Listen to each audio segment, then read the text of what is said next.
So if you hear anything in the background, it's the air fryer cooking some eggs, boiling some eggs in the air fryer. Anyway, who are the ubiquitous they? Who are the ubiquitous they? It's really easy, but when you see it, your whole world changes. Because when you see it everywhere. You see it in career paths, you see it in families, you see it in cities, states, you see it in jobs, you see it in politics, education system, you see it in Democrats and Republicans. I mean, think about every Republican thinks the same. Every Democrat thinks the same, an overarching archetype, you know. Not every little detail, but when people start to break free from the box, whatever political party, ideology, cultism, whatever, when people start to break away from it, they don't realize what's really going on. They've been in a box. And then they'll run to this other box.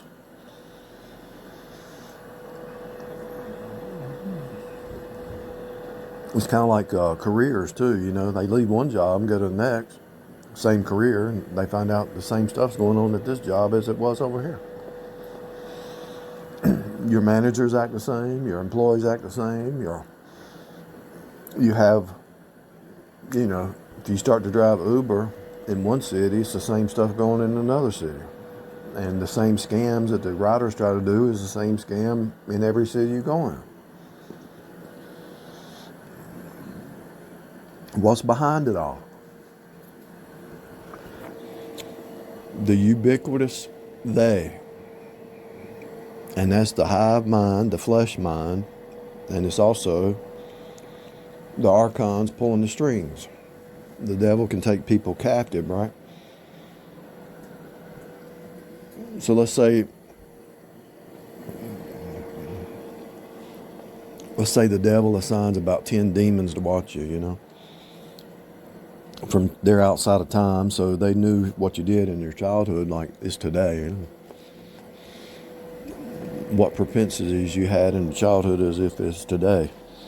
And so they'll send people around you in your little group, whether it's a new job, a new church, a new political, new state, new nation, new whatever, new church. So you step into that new environment thinking things are going to change. But the same script, the same kind of people show up on the scene to try to pull you into an old stronghold pattern. Social media, it doesn't matter if you go to YouTube, Instagram, TikTok, whatever. It's the same. Notice how they all merge. YouTube used to not have shorts until shorts became popular on Instagram or TikTok. Now YouTube has shorts. They all merge together to follow a pattern. You can actually see it in the technology in the cars, the motorcycles, the smartphones. They all start to merge and copy each other. Keyboards. You know, people experiment with the keyboard and they found out the QWERTY keyboards, QWERTY or whatever they call it, fits your fingers when you're typing the best. Everything merges to its most optimal, you know.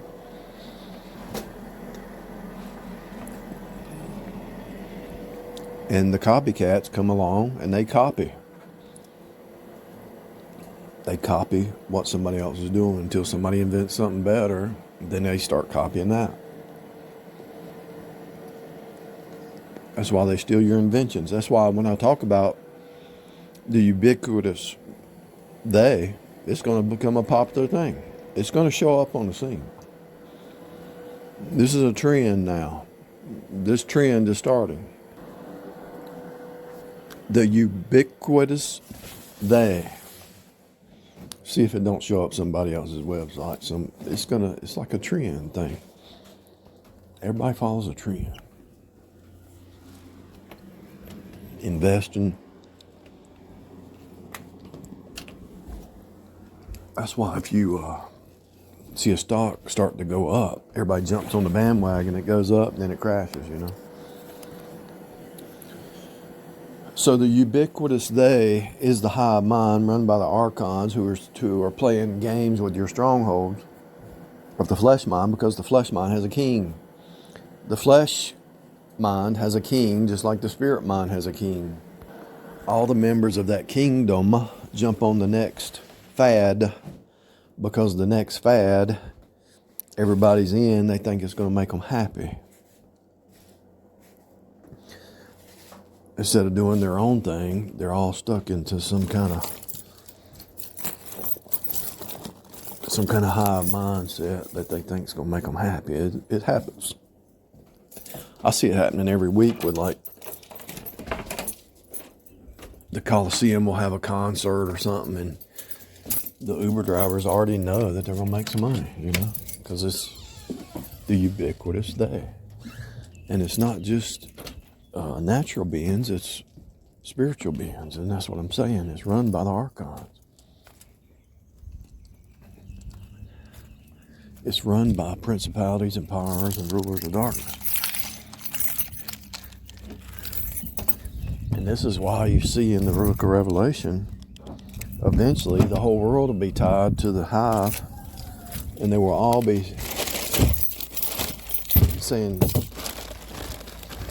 shut up the two witnesses, shut up the 144,000, kill them. They're all a part of the ubiquitous they, because they don't want to be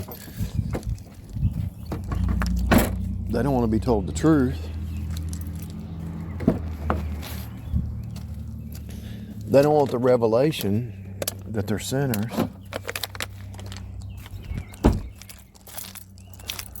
Look, it's happening right now. Even in your own family, nobody wants to admit, even at your job or even in your neighborhood, nobody wants to admit their sin. If somebody does something wrong to you, say, why are you sinning against me? They're going to get mad. Well, I didn't sin against you. You did this. And if you say, okay, I did that. All right, sorry. But, that doesn't make it right what you're doing. Yeah, but you did this. They can't see themselves in the mirror. You can apologize, but they can't. Because they don't want to be introspective. They don't want to see the program that they're running on is Antichrist. And so the archons have set up these mental strongholds and the human does it automatically. They don't want to, just like the ultimate sinner is what? The narcissist who they created this false self that's not real, because they can't stand to look at how sinful they really are, So they can blame everybody else, but they can never say, hey, I'm just as guilty. If somebody's doing something that you have righteous indignation about, that's fine and all, but you have to admit, hey, would you have done the same thing? Have you done the same thing? And have you done worse? Maybe you didn't do the exact same thing. Maybe you've done worse, So these strongholds, and it doesn't matter if they're local, if they're family, if they're neighborhood, if they're citywide, if they're statewide. There's different strongholds in different cities, and people, that's why you say college was, A&T over here is Aggie Pride, and all these colleges have their little representation, some kind of animal or something, some kind of animal pride, They're proud of their school, and they try to create some kind of loyalty to that box. And every other box is bad, but our box is the greatest. The companies try to do that. Companies are actually using cult methods to try to keep people there. The cult is real, and it's happening all the time. Churches do it. The different denominations do it. It's like a cult. It's just off the roof, to be honest with you. Kind of scary to know that people are so caught up in that little box. But anyway, what it's doing is revealing that in the tribulation,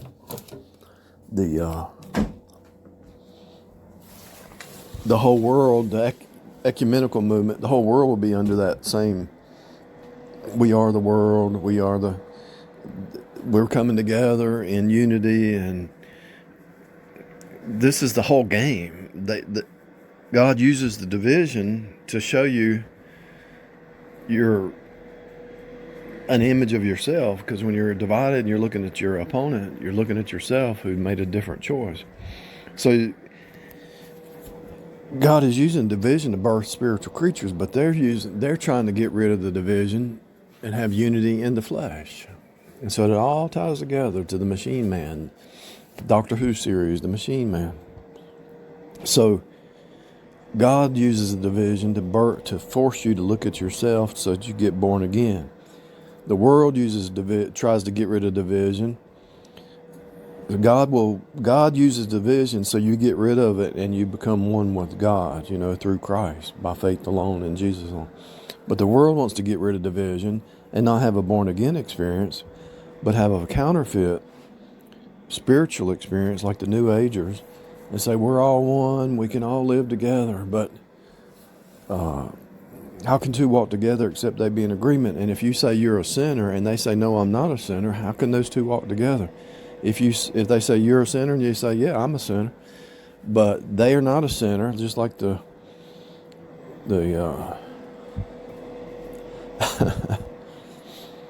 Pentecostals, they can't admit that. But if one says yeah, I'm a sinner, and the other one says no, I'm not a sinner, how can two walk together? You're a sinner, you need to be born again. No, I'm not. I was always saved. How can you walk? How can you be married to somebody like that? They never do wrong, but you always do wrong. They always play the victim. They live in delusion. That's why God put Bible verses about He lets man see that he's just like the beast. In the natural, you're just like the beast of the field. The dog, the cat, the wolf, the rabbit, the squirrel.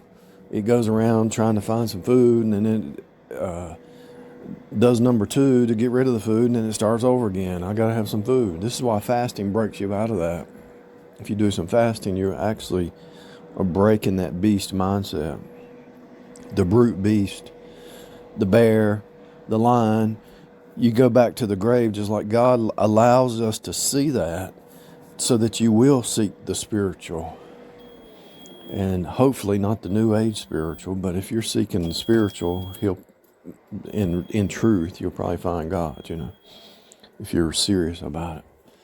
But if you're just like the beast, you go back to the grave, go back to the earth, then there's more to life than just being a brute beast. There has to be a spiritual aspect to things. So the ubiquitous they are the archons, are the institutions, are the media, is the music, is Hollywood, are the churches, are the corporations, are the flesh creatures, the narcissists, the psychopaths, the sociopaths. The system in itself is the ubiquitous they, run by an unseen force that's carried through the Freemasons, the Jesuits, the Kabbalists, the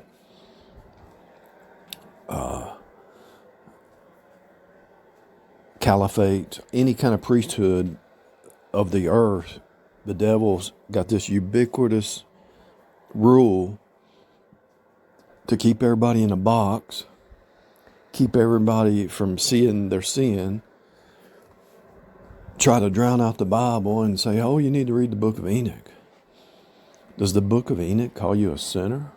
Does the book of Enoch tell you the truth that you're a sinner and you're going to burn?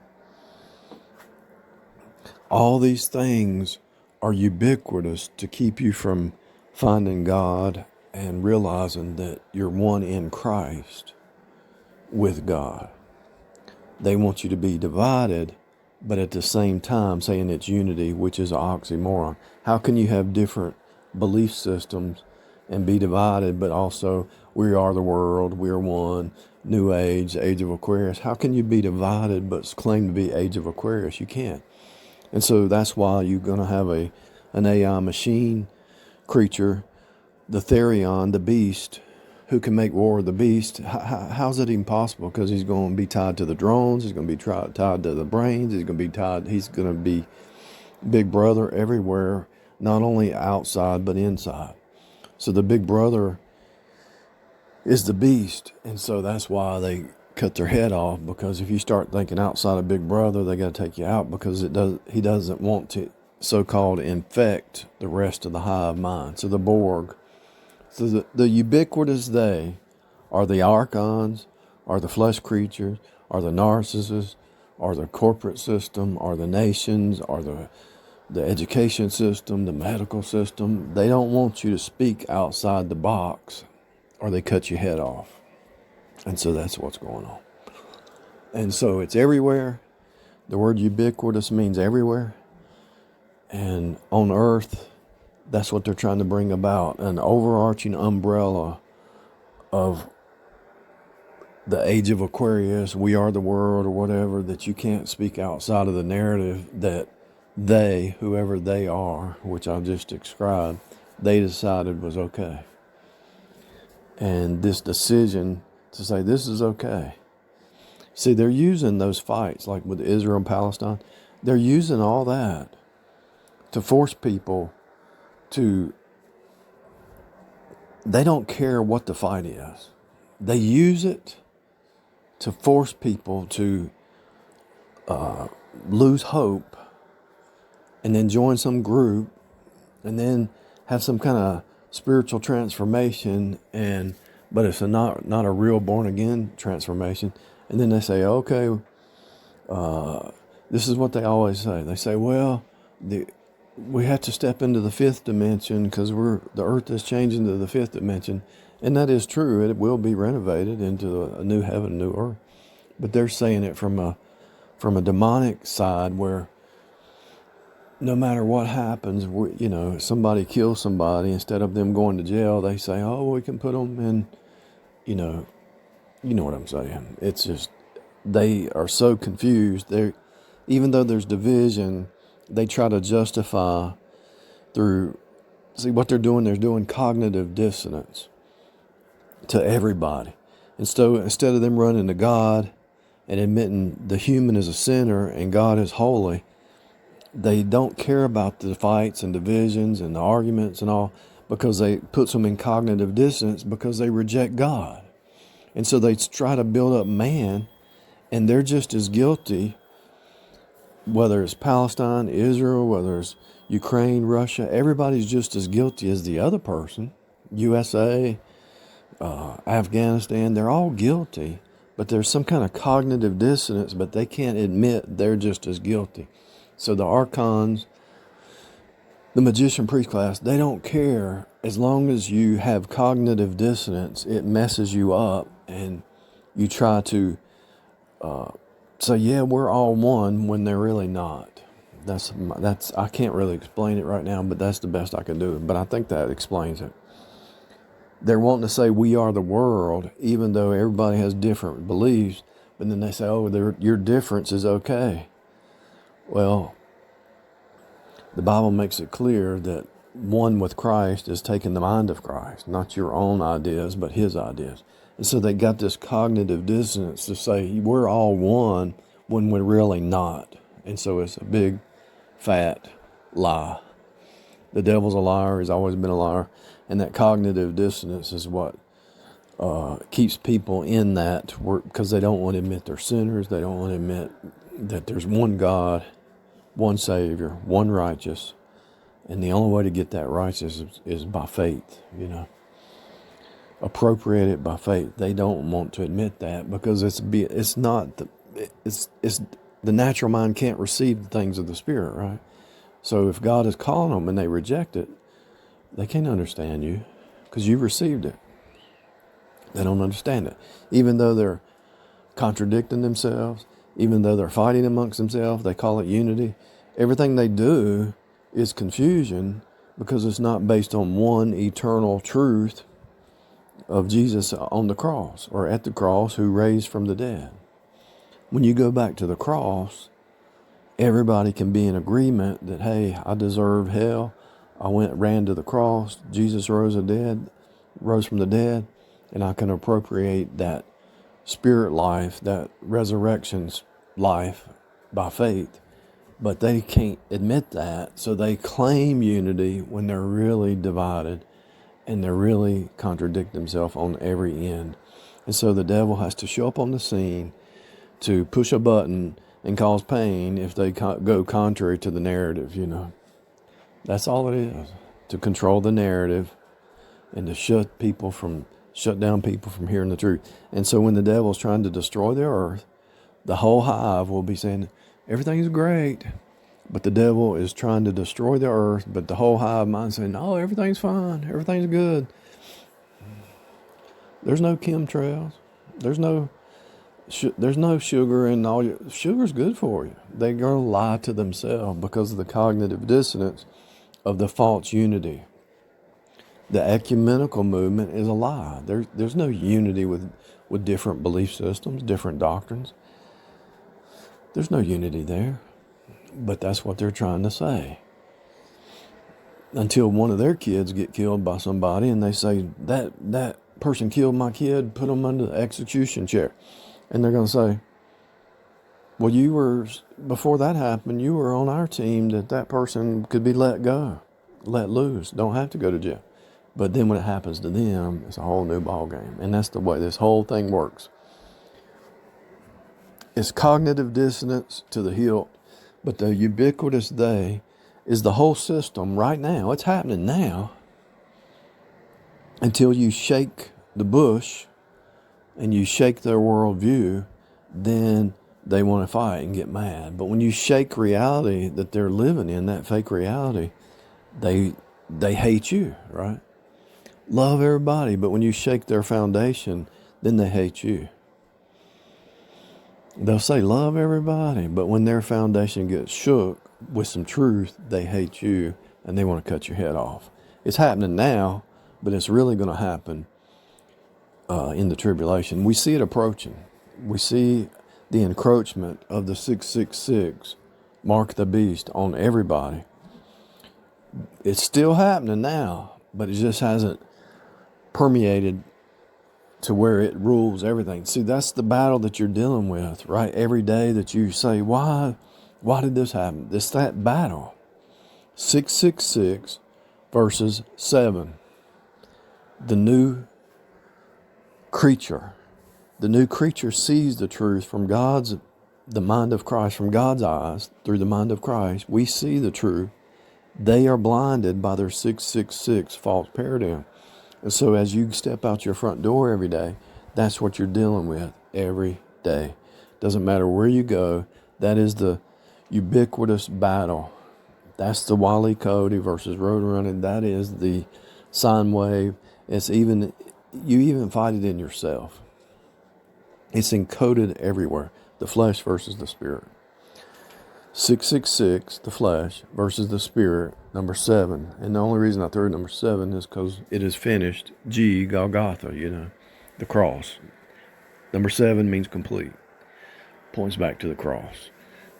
And so that flesh mind versus spirit mind is happening all the time, not only within, but without. And it's the cognitive dissonance that we have to overcome to stay in the truth, And so the only way you're going to do it is stay in the Word, memorize the Word, meditate on the Scripture, and just anytime there's a rebuke, take it as possibility. It might not be exact rebuke, but take it as a possibility. But that ubiquitous they is the system that's controlled by the devil and his demons, the fallen archons, and these unseen creatures.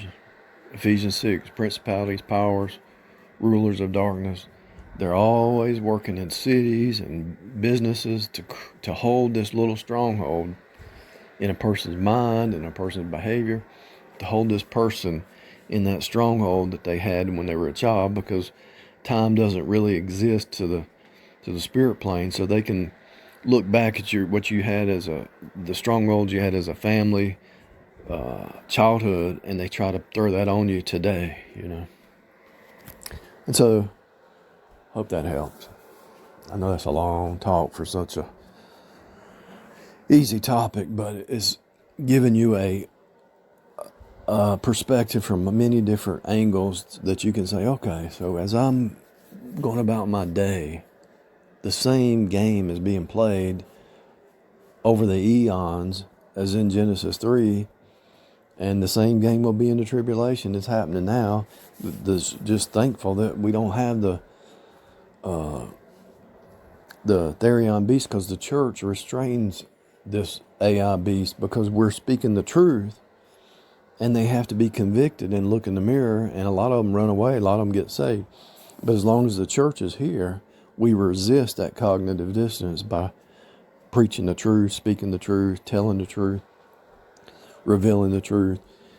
And it forces people to wake up to real reality, which is in God, and not this fake reality that everybody wants to be in, the Borg hive mind. And so the hive mind is happening. It's always been here. Started in Genesis 3. You saw it in Cain. It started with Eve. In Adam, we all die. Eve is a piece cut off from Adam. And so in Adam, we all die. You see it in Cain, and you see it in the lineage of Cain. You see it in just different nations, the Gentile nations, when God pulled Israel out and was teaching them. But you saw the Gentiles still under that same cognitive dissonance, ubiquitous mindset of the flesh and man trying to rule himself. You saw that same game. You see it today. You've seen it in Genesis. You've seen it in Revelation. You've seen it in the future. You've seen it in now. You've seen it in the past. It's the same game playing out all the time.